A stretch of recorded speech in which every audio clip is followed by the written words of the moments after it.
Buenas tardes, hijos. Vamos a continuar con nuestros temas de la segunda unidad. Vamos con el tema número 2 y vamos a hablar sobre las epístolas de San Pablo.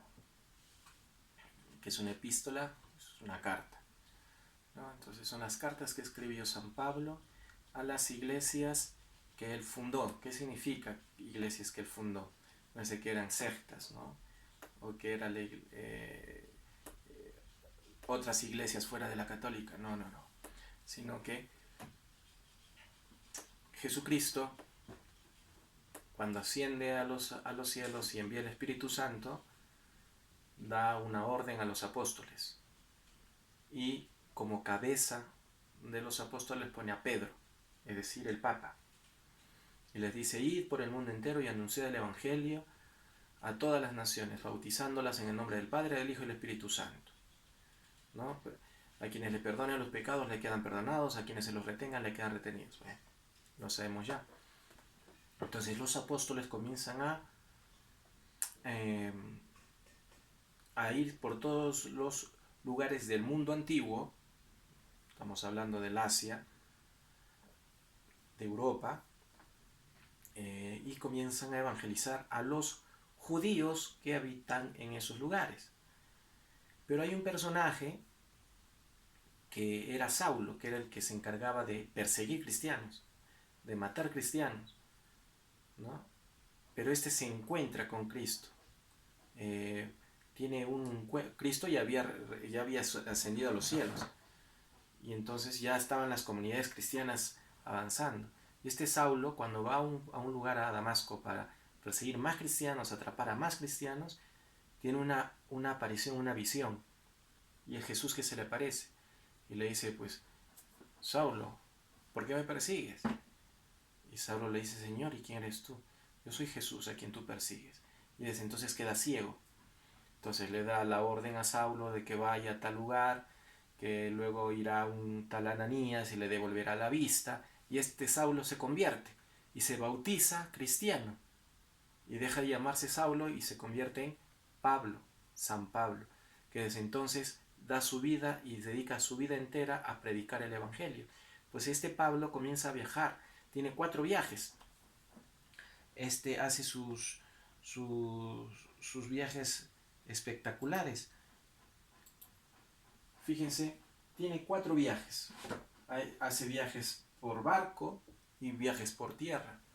Y cada viaje demora entre 3-4 meses. A veces naufragaba, se iba para tal lugar, el barco naufragaba, aparecía en otro. Y se ponía a predicar. Iba acompañado siempre con Bernabé, con otro de los discípulos. Y pasaba muchas aventuras. ¿A qué me refiero con aventuras? No es que le iba bien, sino que se plantaba y se ponía a predicar, y de pronto lo agarraban a pedradas y lo querían matar. Y tenía que huir. Y se iba a otra ciudad y predicaba. Y a otra ciudad predicaba. Y en este plan, hasta que comienza a dar semillas en algunas ciudades. En algunas ciudades. Y ahí es donde comienzan a nacer las iglesias. Por ejemplo, tú vives en Caima, pues la iglesia de Caima. Ahí está la parroquia de Caima. Yo vivo en Guardia Civil, pues la iglesia de Santa Rosa, de Guardia Civil. A esas iglesias nos referimos, a donde él iba y evangelizaba, se formaba una iglesia, ¿no? Entonces el cristianismo iba creciendo. Es así como Pablo, en estos 4 viajes, comienza a formar, a acrecentar y a predicar no solamente a los judíos, sino también a los paganos. Gracias a que Pablo predica a los paganos, es decir, a los no judíos, es que nosotros, que no somos judíos, tenemos acceso al Evangelio, a la predicación. Somos cristianos, somos católicos bautizados gracias a que Pablo ha llevado el Evangelio no solamente a los judíos, sino también a los no judíos. Esto ocasionó muchos problemas con los apóstoles. Pedro, el Papa, se ve en un problema, porque los demás apóstoles le decían: oye, deténlo pues a Pablo, ¿cómo es posible que Pablo esté ahí predicando a cualquiera, que no son judíos, etcétera, etcétera? Y además, si van a convertirse al cristianismo, pues tendrán que circuncidarse, es decir, adoptar tradiciones judías. y ahí es donde tiene que intervenir el Espíritu Santo, etcétera, etcétera. Pues muy bien, fíjate que lo que nosotros hacemos con el óbolo de Pedro, es decir, una vez al año hacemos una colecta, ¿te acuerdas? Para el Papa, pues fíjate que San Pablo es el iniciador de esta idea. Resulta que en Jerusalén estaba pasando una hambruna tremenda, tremenda. Las comunidades, los cristianos de Jerusalén sufrían más que los demás judíos. ¿Por qué? Porque, vamos, Roma oprimía a los judíos, pero a los cristianos los perseguían los romanos y los judíos. Entonces la tenía más difícil. No tenían que comer, no les daban trabajo, etcétera, etcétera. Entonces esto se entera Pablo. Y Pablo va y visita y escribe una carta y avisa a todas las iglesias, ¿no? ¿Cuáles son esas iglesias? Mira, acá te voy a poner este listado para que tú lo puedas ver. Habían iglesias en Roma, en Corinto, los Gálatas, en Éfeso, en Filipo, los Colosenses, los Tesalonicenses, y bueno, cartas que escribe luego a sus colaboradores, ¿no? A Timoteo, a Tito, Filemón, y escribe también a las comunidades de los hebreos, ¿no? Entonces, todas estas ciudades comienzan y hacen una colecta, y todos le envían dinero, y Pablo recolecta todo ese dinero, y él personalmente, acompañado de una delegación de convertidos no judíos, lleva la colecta a Jerusalén y se le entrega al Papa, a Pedro, para que Pedro lo distribuya entre los pobres, que es lo que sigue sucediendo hasta el día de hoy.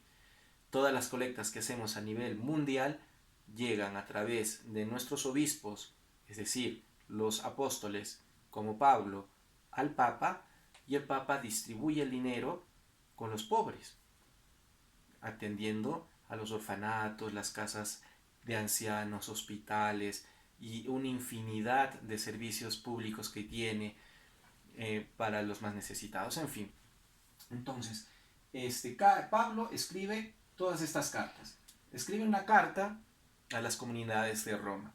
Escribe 2 cartas a los corintios. Escribe una carta a los gálatas. Y a cada uno le escribe con una intención. Por ejemplo, en los corintios les escribe y les explica qué es el amor. Porque los hermanos de Corinto se comenzaban a pelear unos a otros. Había mucha discordia. Y les escribe realmente qué es el amor. Y dirá en una de las cartas, en la segunda carta a los Corintios, dirá: el amor es servicial, el amor lo justifica todo, el amor lo perdona todo, el amor, si no hay amor, no hay nada. Podrás hablar el lenguaje de los ángeles, pero si no tienes amor, de nada te sirve, etcétera. Entonces a cada uno comienza a escribir. Por eso es muy importante de que cuando nosotros ahora en este tiempo de cuarentena podamos agarrar nuestra Biblia y poder escuchar y ver que esta carta que Pablo le escribió a los Gálatas, este Gálata eres tú, soy yo. Este Corinto eres tú, soy yo. Este hebreo eres tú, soy yo. Que nos escribe una carta Pablo personalmente para exhortarnos a algo mejor. Y para que tengamos una pequeña idea, más o menos la estructura o las fechas en que se escribieron estas cartas. Pablo, por el año 50, le escribe a los Gálatas. Al año 51 le escribe por primera vez a los tesalonicenses. Luego al año siguiente vuelve a escribirle a los tesalonicenses. Luego les escribe a los corintios en el 54. En el 56 les escribe otra segunda carta. A los romanos les escribe entre 57 y 58 después de Cristo.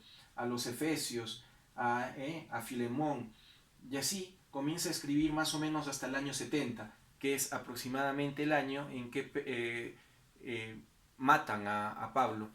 Pablo es encerrado, es perseguido y atrapado muchas veces, y liberado también para seguir predicando. Pero en una de tantas ocasiones que ya estaba listo para que lo liberen, Pablo pide ir donde el César, porque Pablo era judío, pero también era ciudadano romano por sus padres. Entonces tenía 2 nacionalidades. Entonces pide ser juzgado como un romano. Entonces lo tratan de distinta manera. Pues entonces lo llevan hasta Roma.